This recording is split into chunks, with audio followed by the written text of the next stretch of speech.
Hola lectores, hoy vamos a hablar de 3 cuentos de 3 escritores latinoamericanos que les gustarán mucho. El primero se llama Un día de estos y es del escritor Gabriel García Márquez. Gabriel García Márquez fue un escritor colombiano que nació en 1927 y murió en el año 2014. Además de ser escritor, era también periodista.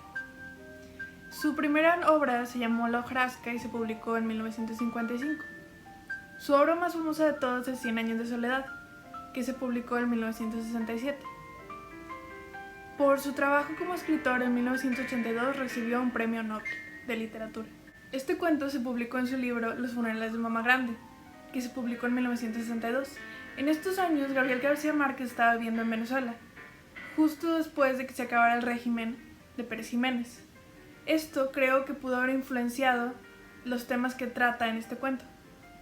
Este cuento se trata de cómo un dentista le saca una muela al alcalde.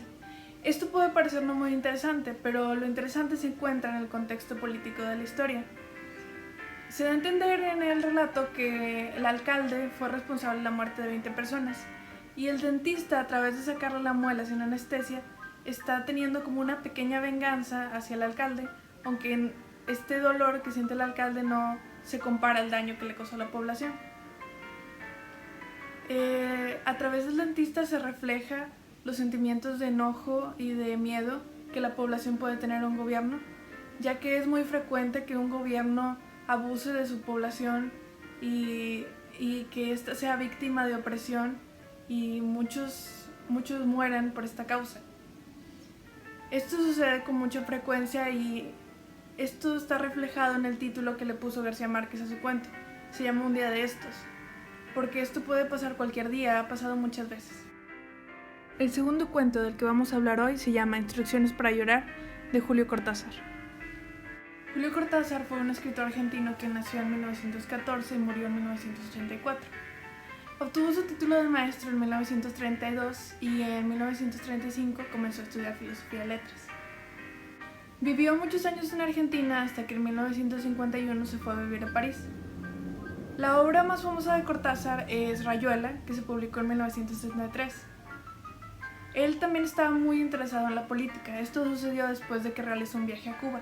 Instrucciones para llorar se publicó en el libro Historia de Cronopios y de Famas en el año 1962. En estos años, Cortázar fue que realizó un viaje a Cuba y donde se interesó mucho por la política y comenzó a admirar a Fidel Castro. Este cuento es muy corto y muy simple, son literalmente instrucciones para llorar de la manera correcta. Normalmente nosotros utilizamos las instrucciones para hacer cosas muy difíciles o cosas que no sabemos hacer, pero aquí Cortázar nos dice cómo hacer algo que hacemos naturalmente desde que somos bebés. Con esto yo pienso que nos dice que es necesario llorar.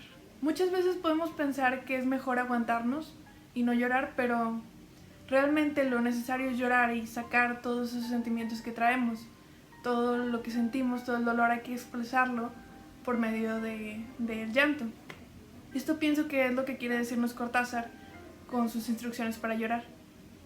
El tercer y último cuento es El prodigioso miligramo, de Juan José Arreola. Juan José Arreola fue un escritor mexicano que vivió de 1918 al 2001. Él estudió en Jalisco, pero después se fue a vivir a Ciudad de México para poder estudiar en la Escuela Teatral de Bellas Artes. Su primera novela se llamó Sueño de Navidad y se publicó en 1941. Pero su obra maestra es Confabulario, que se publicó en 1952. El prodigioso miligramo es un cuento que forma parte de este libro. Este libro fue escrito mientras que en México el presidente era Adolfo Ruiz Cortines. Yo pienso que este último cuento es mi favorito. Narra la historia de una hormiga que un día se encuentra el prodigioso miligramo y se lo lleva a su colonia, pero las demás hormigas piensan que está loca y hasta la meten en la cárcel y ahí muere en prisión. Pero después de que se murió, las demás hormigas de la colonia se dan cuenta de que realmente lo que había encontrado era un tesoro. Incluso empiezan a como venerar el miligramo y empiezan a buscar otros miligramos también. Y lo único que les importa a las hormigas ahora son los miligramos. Ya no les importa cualquier otra cosa, no les importa la comida ni siquiera. Solo les importan los miligramos y conseguirlos más. Para mí, los miligramos en esta historia simbolizan el dinero. Mucha gente solo piensa en el dinero y cómo conseguir más y le han dejado de importar muchísimas cosas que realmente son más importantes, pero ellos ya no ven esto, solo piensan en el dinero. También podemos comparar esta historia con la religión, ya que se crea básicamente un culto alrededor del miligramo. Algo que pasa es que muchas hormigas ya no quieren hacer trabajar, quieren solo dedicarse a buscar miligramos y hacer eso. Eso también me parece muy importante de la historia y interesante. Y también por último, considero que habla este cuento de la injusticia que sufren muchas personas que hacen muchos logros en su vida, pero estos logros no les son reconocidos y solo se vuelven famosos hasta después de muertos. Bueno, les recomiendo mucho estos 3 cuentos y nos vemos hasta la próxima, lectores.